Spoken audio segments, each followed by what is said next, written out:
When I was a teenager, DVDs were my jam. Are you ready for Fox DVD Video? Hold on to something. As early as 10, I remember having a modest collection of action movies, comedies, and other adolescent entertainments. When I was about 13 or 14 and started to become a dedicated film buff, though, I started really expanding my collection, as movies went from a passive entertainment to my defining hobby. DVDs were the primary gift for birthdays and Christmases. Friends and friends of family would also just give me DVDs they didn't want anymore, knowing that I was a film buff. But like every film boy, I eventually became a film man and had to put my DVDs away in favor of Blu-rays. Over the years, as I shifted from high school to undergrad, my Blu-rays would take prominence in my collection. Today, those Blu-rays sit tall and proud on my shelf, while my DVDs are collecting dust in a closet at my parents' house. At least, until now.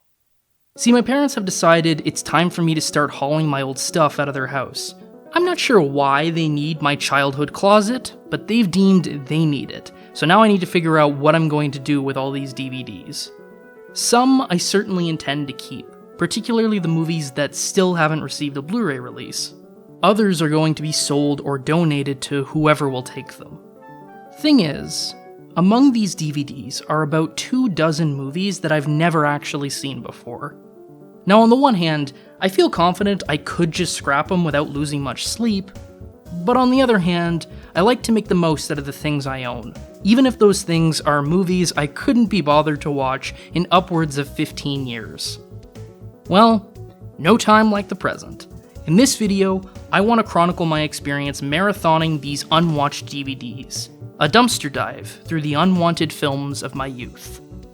Despite the video title, I am hoping to enjoy these watches, and there are at least a couple of movies ahead of me I'm genuinely intrigued by. Others, well, there's a reason they've been left unwatched, and to my grave misfortune, the random number generator I've used to organize this little series decided to spit out one of the more unpleasant looking movies to start with.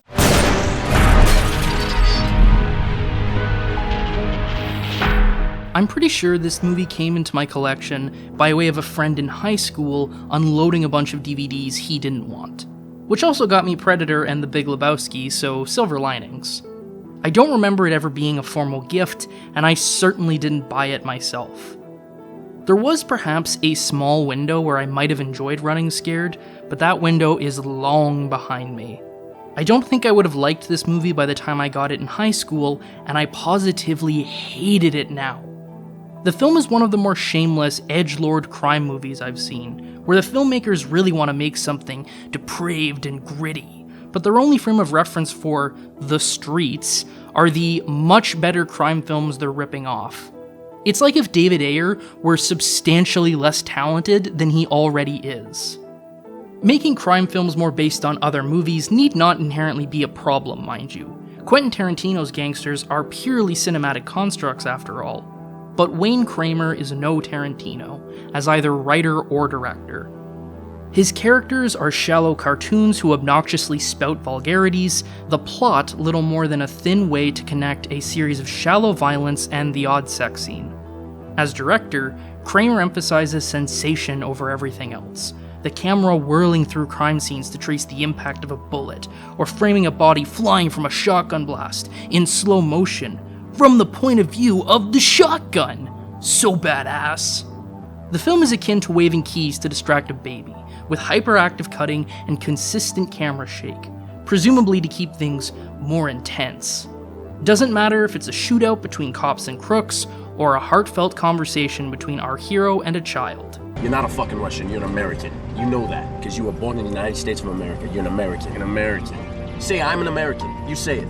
Say, I'm an American. The movie's version of gritty is also hideous desaturation, everything looking washed out and cheap. What's most frustrating, though, is that there is some potential in running scared. The basic premise of a criminal tasked with disposing of a hot weapon, failing to do so, and then having to track it down over the course of one chaotic night when it's used in a crime, is a good one. And the idea of an interrogation set on a blacklit hockey rink is also a fun visual. But it's all drowned out by an intensely stupid screenplay and horrendous direction. This was tedious to sit through. Amusing to think Vera Farmiga did this and The Departed the same year, given they're such a perfect goofus and gallant pairing when it comes to edgy gangster stories. To that end, I want to close out with this. During the writing of my video essay on the Film Bro, I cut out a point about how Film Bro lists tend to overemphasize quality cinema. Movies like The Boondock Saints are way more egregious than Pulp Fiction or Goodfellas in pandering exclusively to edgy teens and frat boys, but they're so juvenile and dated that they're not cited as much simply because people don't really remember them. Running Scared is that kind of movie, a film clearly enamored with how rad and cool Tarantino or Scorsese movies are, but without any of the taste, craft, or sophistication.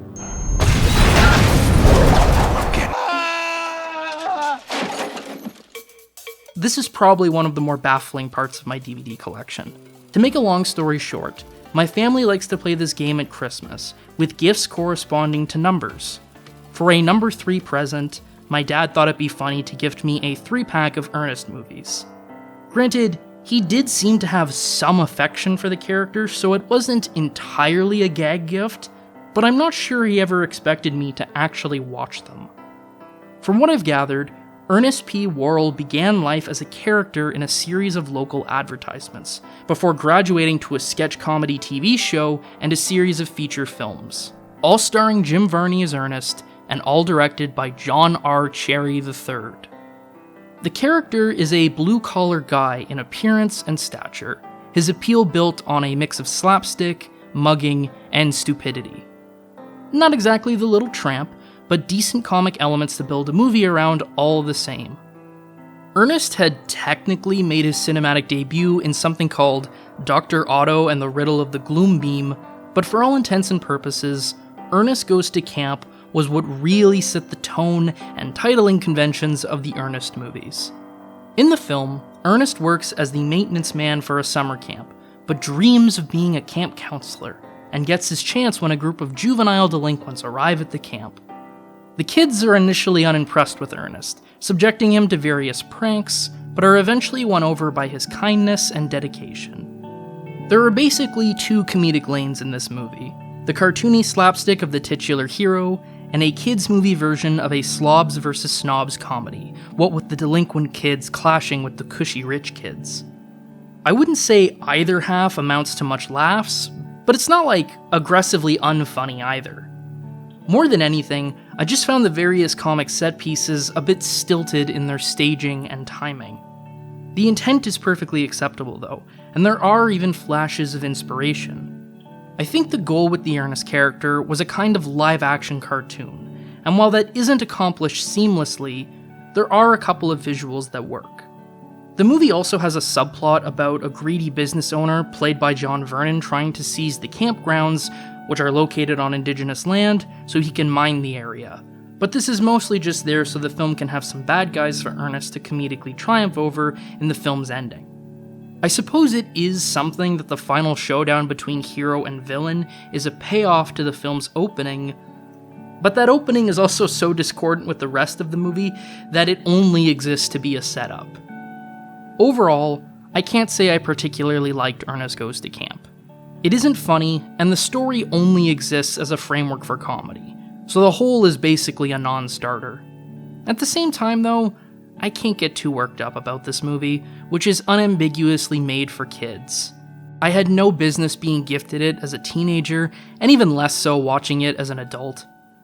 That's not to say kids' movies can't transcend and reach other audiences, but this one is aimed rather squarely at children. And in that context, it's pretty harmless.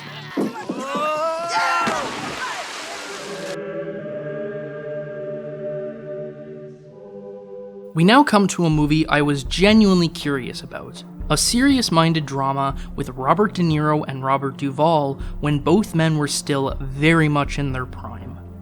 The pair play brothers in 1940s LA, De Niro a priest, Duvall a detective, both connected by a murder case loosely based on the real-life Black Dahlia murder. So what we have here is a modern neo-noir based on one of the most shocking true crime stories in American history, two of the new Hollywood's best actors, and a supporting cast stacked with strong character actors. How did the movie turn out? Kinda dull, to be honest. Both the spiritual angst and police procedural feel like they're on autopilot, going through the motions without interest or intensity, and never really coming together.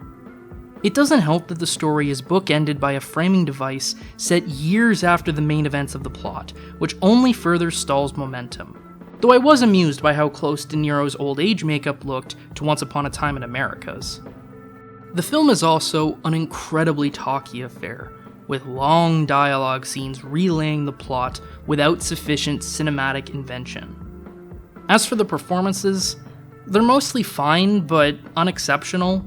Duvall certainly sells the hot-tempered cop, but I was less impressed with De Niro, who seemed a bit checked out. I'm not sure if it's the character, the way he was directed, or if the man was just exhausted coming off of Raging Bull, but he's not very engaging. True Confessions isn't really bad so much as it is middling. The filmmaking is competent, the story coherent, there are a couple of okay moments, and no one embarrasses themselves. But most of it is a little boring. By no means a painful watch, but I can absolutely understand why no one seems to have talked about this movie since 1981.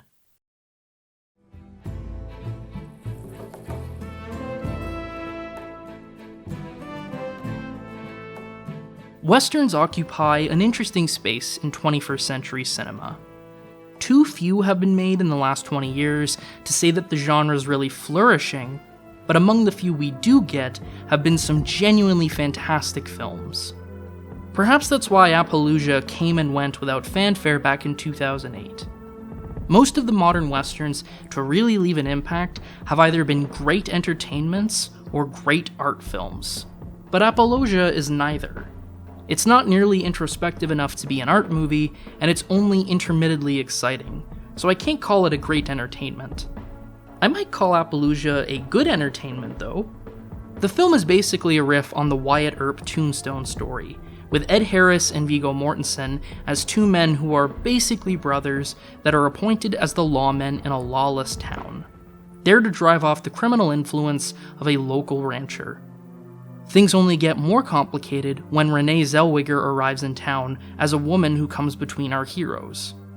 There's a lot of familiar elements at play here, but the story moves along at a nice clip, evolving the dynamic before the plot can fall into routine. Harris, in addition to playing the lead, also directed Appaloosa and brings a strong sense of visual storytelling.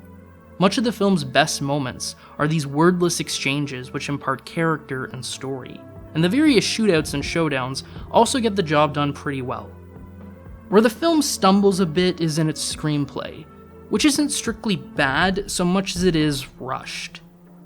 The Renee Zellweger character in particular feels very underwritten. In the first act, she's little more than a generic love interest, and while her intentions are eventually made more mysterious, the film never really has time to explore her character adequately. The movie also has a bad habit of introducing dramatic or tense situations, which end up fizzling pretty quickly. Then there's the ending, perfectly solid in theory, hindered in execution by some very sloppy voiceover. So yeah, the film is pretty flawed, and a far cry from exceptional even at its best. All the same though, I did enjoy Appaloosa. Warts and all, it averages out to a decent little western, and sometimes that's enough.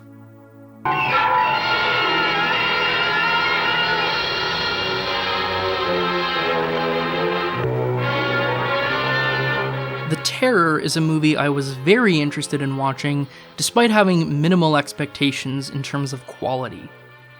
The film had a rather famous production.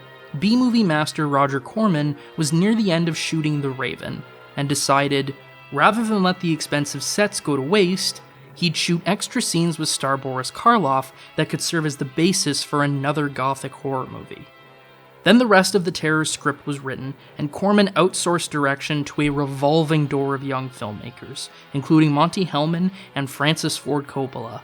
Corman then cut the half-dozen different directors' footage together and shot an additional scene with Jack Nicholson and Dick Miller to tie the story together. That's a fun peek into the wild world of low-budget exploitation filmmaking, and the film was further immortalized when Corman tasked Peter Bogdanovich to take leftover footage from The Terror and shoot more scenes with Karloff to create another movie, which led to the self-reflexive thriller Targets. All that to say, The Terror is a fun piece of film history, and that alone made a viewing worthwhile. But somewhat to my shock, I actually enjoyed the movie on its own terms. Despite the disorganized production, the story still holds together pretty well. It's not exactly a tight screenplay, lots of plot developments come from out of nowhere, but the film does tell a coherent story involving a French soldier investigating a ghostly apparition, and the dark secrets of the Baron. The film also has a strong gothic atmosphere. I can see why Corman was keen to reuse those sets as they're quite nice, and even towards the end of his career, Karloff is a magnetic screen presence. It's a fun little watch, and I say that as someone whose viewing conditions were far from ideal. I own The Terror by way of one of those cheap multi-pack DVDs of public domain horror movies, and it shows. The source footage is clearly a VHS rip in 4:3 rather than the 1.85:1 The Terror was shot in. I would normally never watch a movie in the wrong aspect ratio, but decided to make an exception for this series. I'm ultimately glad I did, but it's possible I might enjoy The Terror even more if I watched it properly. Beyond the inherent interest in the film's production, this is a solid little B-movie.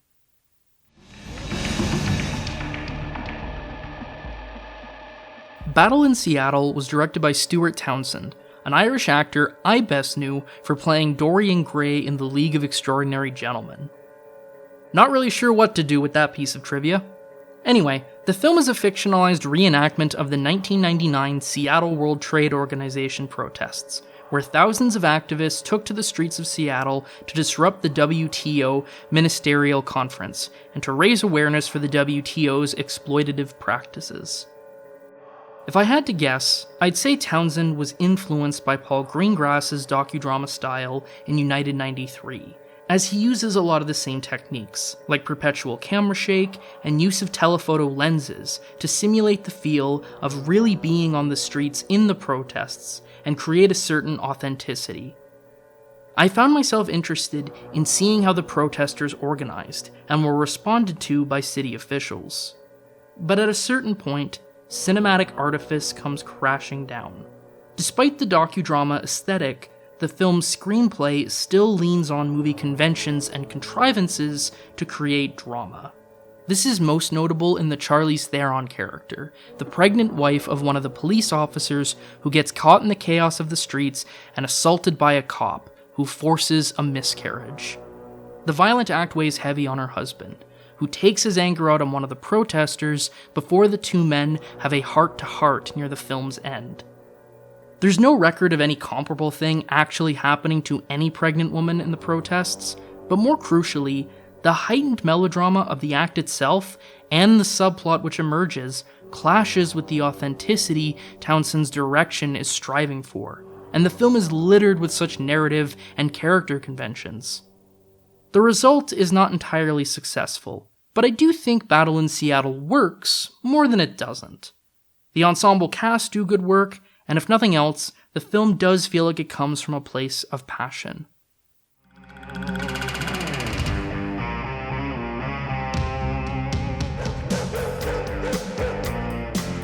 My Ernest DVD set goes straight from camp to jail, so we'll be skipping Saves Christmas. I'm not sure what happened on Ernest's Yuletide adventure, but apparently it was enough to warrant hard time in a federal institution. Oh, Mr. Funny Man, huh? You're gonna look funnier sucking my dick with no teeth. The premise here is that Ernest, who is working as the janitor for a bank, looks identical to an incarcerated bank robber named Nash. Once Nash's goons get wind of this, they throw together a zany scheme to swap the two, with Ernest serving Nash's prison sentence while Nash works in the bank, planning his next heist. Given this movie deals with criminals, stealing, prisons, the death penalty, and the concept of murder, I'll just kill the guy. I don't think I can give Ernest Goes to Jail the same, oh, it's just for kids defense that I did Ernest Goes to Camp.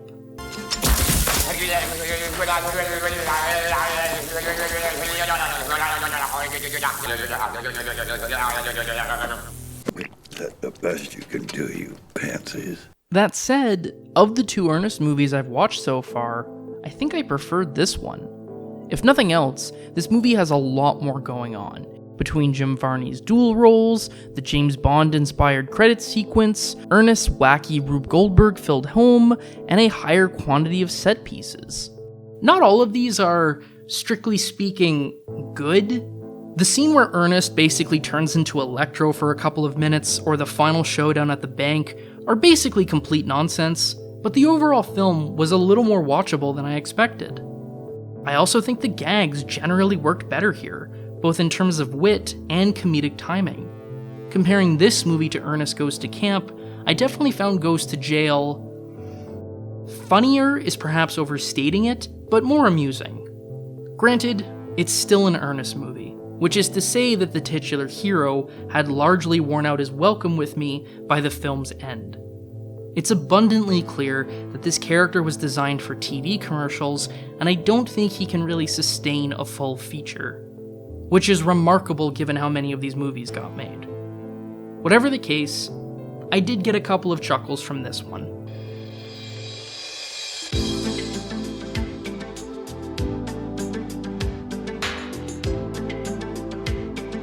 This is another movie I thought might have some potential. Adrian Lyne's filmography is far from spotless, but he is a capable craftsman who's made a handful of really entertaining movies. 9.5 Weeks is certainly part and parcel with the man's style. A slickly made film with a rather dodgy script, which crosses eroticism and danger. The plot follows Kim Basinger as a recently divorced woman who enters a sexually submissive relationship with a stranger played by Mickey Rourke that expands and challenges the thresholds of her desires. There's a potentially intriguing premise in there, but the film doesn't actually seem much interested in its characters, who are woefully underwritten. Of particular disappointment is the lack of introspection into Basinger's protagonist, Elizabeth. The narrative throughline is supposed to be how Elizabeth responds to the increasingly sexual games she and John play, but the film doesn't really care to explore those feelings. To give an example, in their first sexual encounter, John blindfolds Elizabeth, strips her half naked, and begins sensually rubbing ice cubes on her body. A big leap for a woman who thought the mere idea of owning a vibrator was scandalous. But before the pair actually have sex, the film fades to the next day. How did Elizabeth respond to this intense sexual encounter? How did she feel in the aftermath? The movie doesn't care to show us, and it betrays the fact that it isn't interested in Elizabeth beyond how she can be foregrounded in images of erotic spectacle. To that end, Lyne brings his glossy, high-impact visual style, the film defined by bold shafts of light and heavily airbrushed bodies. There is value in that. Individual images are sensational, but it's also a limitation. Lyne can't seem to bring any form of intimacy to the screen that doesn't adhere to a masturbatory fantasy. Exploration beyond that just doesn't seem possible. Lyne's style is slick enough that the film remains watchable, and the leads make for a strong screen presence. But all the same, this was a disappointment.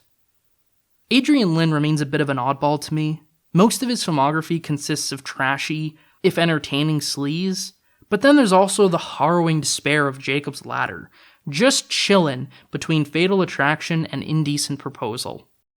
Weird.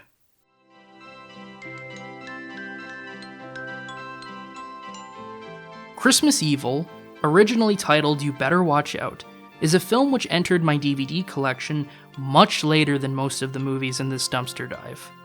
I was in the second year of my undergrad when I attended a horror-themed event with some mates around the holidays. And at the after party, there were wrapped Christmas presents for guests. Naturally, I immediately sought out the packaging shaped like a movie, and lo and behold, this cult Christmas classic entered my life. From appearances, I assumed Christmas Evil a straightforward Santa-themed slasher. That the film was released just 2 years after Halloween certainly seemed to suggest this just another holiday variation on genre formula. And I suppose that assumption wasn't entirely wrong. The film does indeed feature a deranged man dressed as Santa Claus who goes on a killing spree, and classic tropes like voyeuristic POV shots are included. But the first murder doesn't happen until almost an hour into the movie. Writer-director Lewis Jackson is far more interested in the damaged psychology of his main character.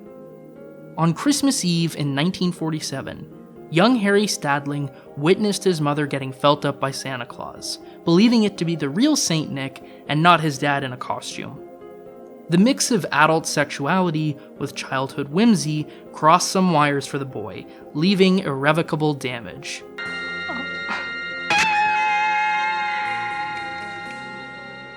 As an adult, Harry both fetishizes and wishes to become Santa Claus, spying on the local children and curating his own naughty and nice lists. Harry also works for a local toy factory, building his ire towards the owners for not truly caring about the kids. When Christmas Eve rolls around, Harry dons his Santa costume to spread goodwill to those who have been nice and punishment to the naughty. If there's any 70s movie that inspired Christmas evil, it's not Halloween, it's Taxi Driver. Both films are these slow burn character studies of unstable men whose grip on reality only becomes more tenuous as time goes by, and both quietly count down to an unhinged act of violence. The horror comes less from a bloodletting Santa than it does watching this sad sack of a man crumble away before your eyes.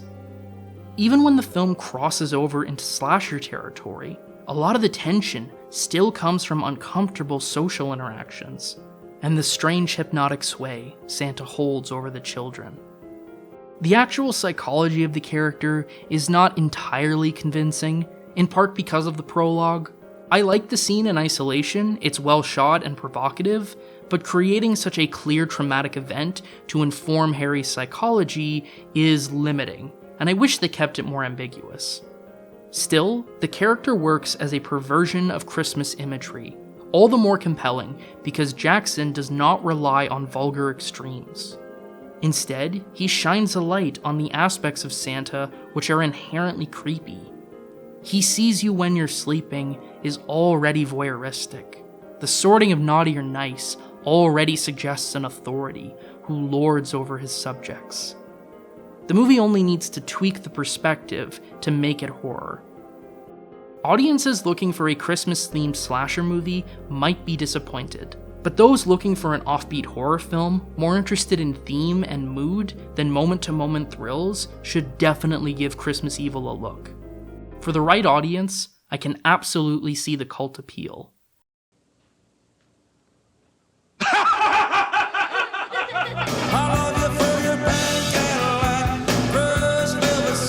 Christmas morning, 2010 at the Simpson household brought one hell of an exciting present. A DVD box set of 35 movies Clint Eastwood had made at Warner Brothers as both actor and director, spanning from 1968 all the way to 2009.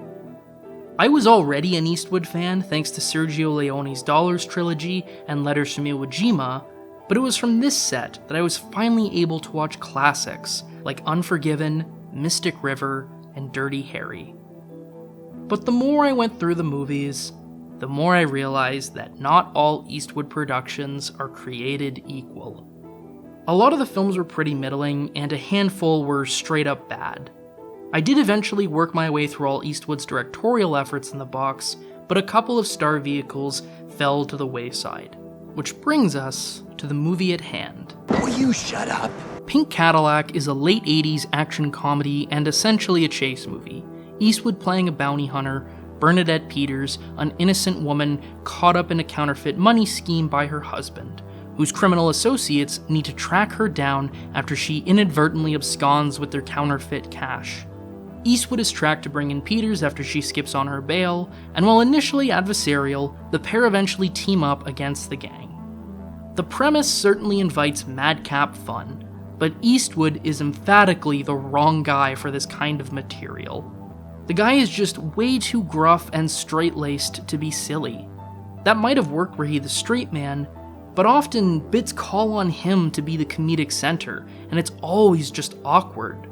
His character has this whole master of disguise thing, using a series of zany voices and outlandish outfits to get the jump on people, but it's never even close to being funny or even believable. Too much raw dude for you, huh, babe? It's crazy Carl Cummings. KZTS, all his radio stations. Even when he puts on a voice, he still just sounds like Clint. It doesn't help that the gang the heroes are fighting against are a literal white supremacist group, which doesn't really gel with the light comedy the film seems to be going for.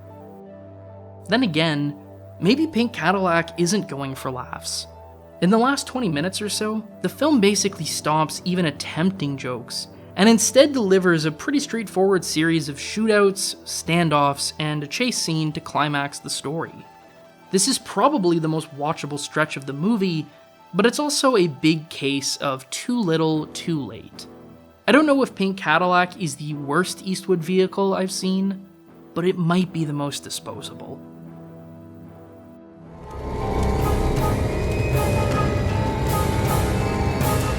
This isn't technically a movie, but a DVD compilation of the short films DC Animation used to produce for their direct-to-video features.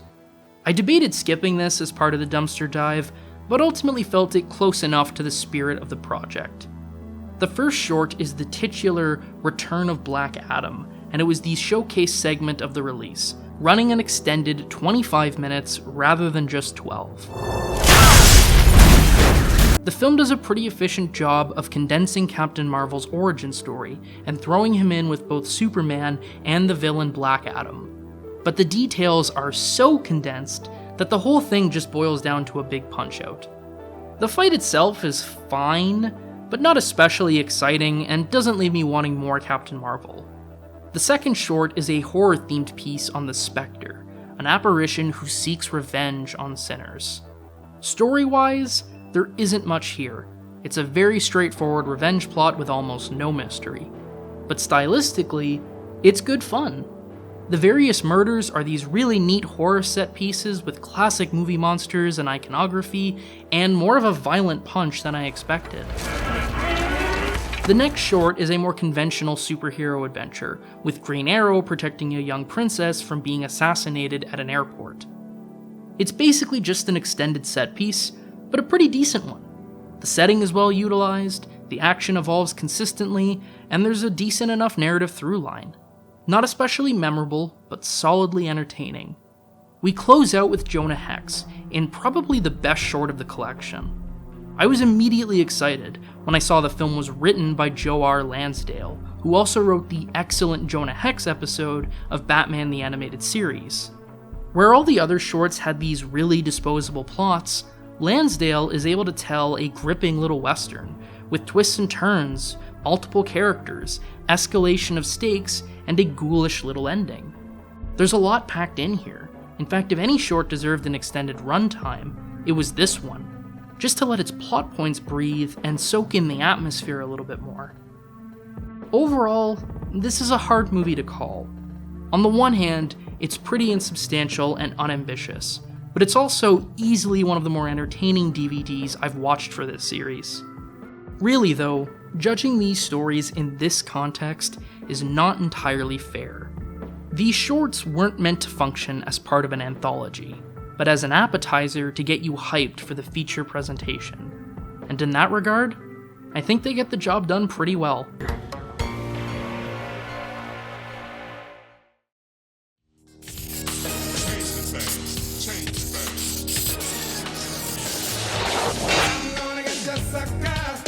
I'm Gonna Get You, Sucka is ostensibly a parody of the blaxploitation films of the 70s, though in point of fact, the film is very loose, even by the standards of genre spoofs. There's a plot to hold things together, but it's really just a series of sketches, each with its own comedic premise. Some of these skits draw influence from blaxploitation iconography and tropes, but it's mostly marginal. There isn't the genre deconstruction you see from Mel Brooks, or even Zucker Abrams Zucker productions. This is a movie that lives and dies on the strength of its jokes.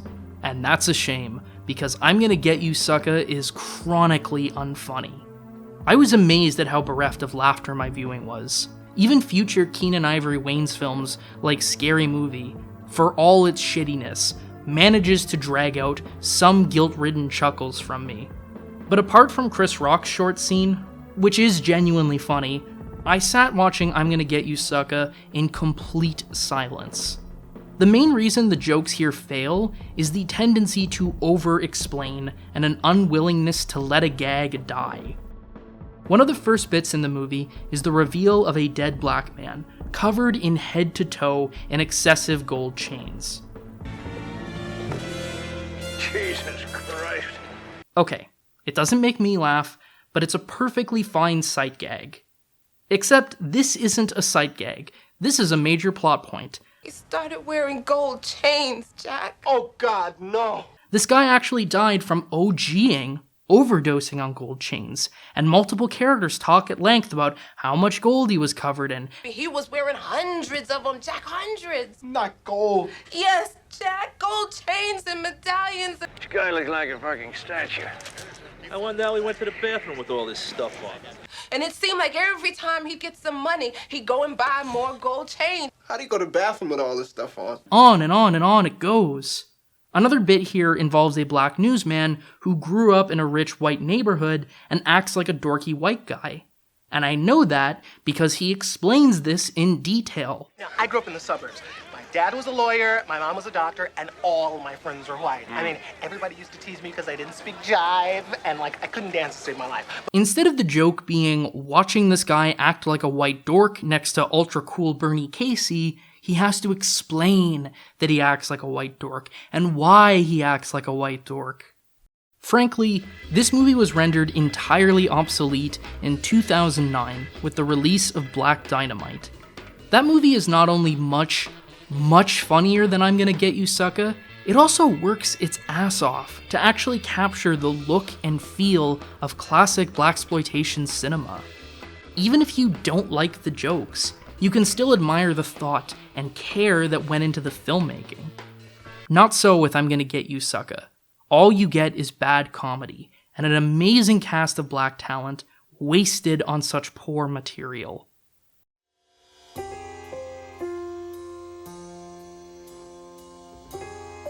Here's another one of the more interesting movies in this series, a David Mamet screenplay, based on one of his plays and directed by Stuart Gordon of Reanimator and From Beyond fame. Were I more fully aware of Edmund's pedigree years ago, there's a high chance I would have watched this much earlier. William H. Macy is Edmund, a mild-mannered, upper-middle-class businessman who, after visiting a fortune teller, decides to leave his wife one night and wanders New York City on a dark odyssey in search of sex, which builds increasingly violent. The setup is reminiscent of Falling Down, but without that film's sense of power fantasy or dark comedy. Edmund's just dark, a relentless portrait of misogyny and racism, embodied in one of the most pathetically vile protagonists I've ever seen. William H. Macy commits to this rather unpleasant person, and the film on the whole is uncompromising in foregrounding the worst bigotry. This isn't just pointless misery, though. There's this recurring sense of entitlement which underlies Edmund's behavior. His racism is driven in part by a misguided belief that black people have it easier than whites, and it's unfair he has to work so hard. His misogyny is defined by his expectation that sex is owed to him. Edmund will frequently meet with sex workers, but always backs out, either because the price is too high. It's too much. What? Too much. That's too much. No, it's too much. Well, then what the fuck am I giving you $10 for? It's too much. Or because he's asked to do something to fulfill the act. It's an interesting commentary on bigotry, all told. The film on the whole probably works better as a scenario than it does a fully formed story. Certain plot developments do feel contrived, and for all Macy's talent, Edmund is more vessel than character, and I don't fully buy the ending, but this is a well-made little movie that deserves a look.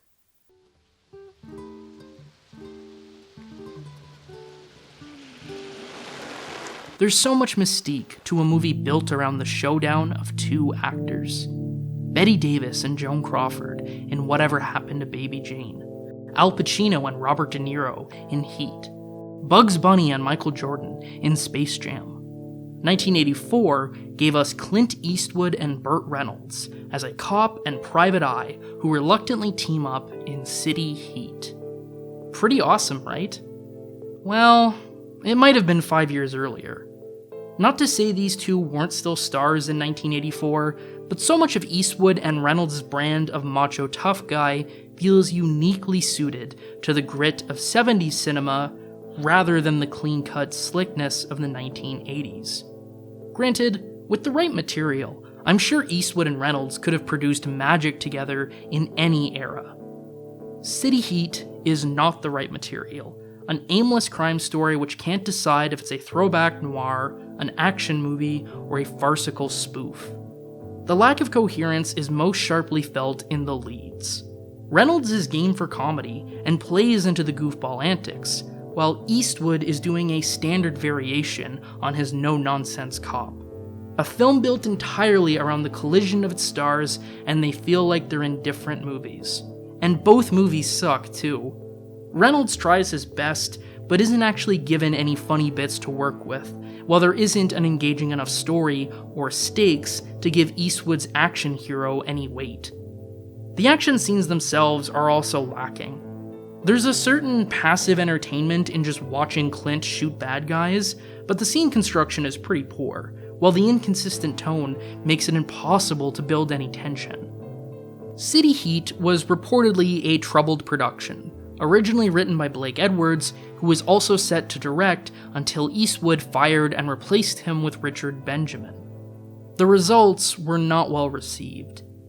City Heat was one of the worst reviewed movies of Eastwood's career, and while I don't know if I found the movie quite that bad, it's more just plain lousy than it is actively annoying or unpleasant, I also can't really defend it at all. The whole thing just feels like a waste of everyone's time, Eastwood and Reynolds especially. For this to be the only movie the pair did together is a shame. Alright, this video is starting to run long. I think I'm gonna have to break this dumpster dive into 2 parts. Join me next time for 2 of the most famously awful sequels ever made, more public domain horror poorly presented by cheap DVDs, and my final encounter with one Ernest P. Worrell.